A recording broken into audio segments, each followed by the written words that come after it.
these are upper body range of motion screens, so looking at things that might limit or affect primarily our overhead motion, but also maybe push-ups or bench press. So the first thing I'm gonna do is check rotation here. So I'm gonna just gently grab his arm, bring it up to 90 degrees, and I'm gonna see if we can rotate past vertical. So here's vertical. Greg gets maybe a couple degrees, not bad, but just a touch tight.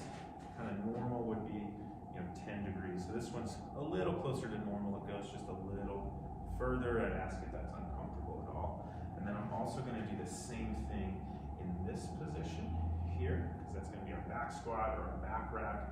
Ideally, if I turn it to the side, we want to roughly get past vertical here as well, without any discomfort or without this shoulder pushing forward.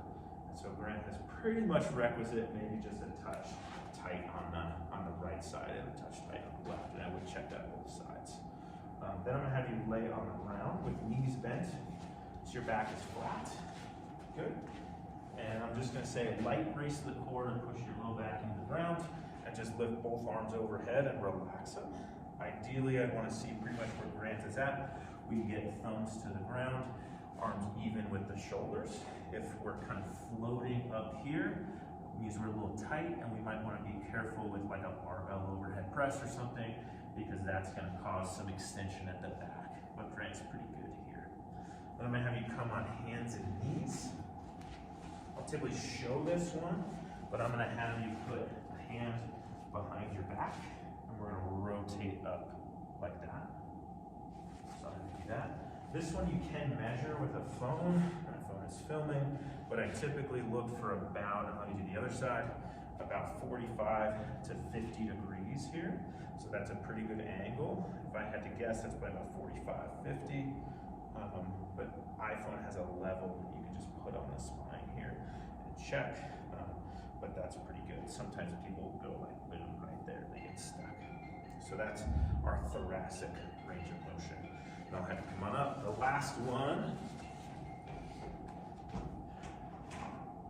is going to be shoulder extension. This can be helpful for push-up depth, bench press depth. So I'm going to have you stand and squeeze your shoulder blades back.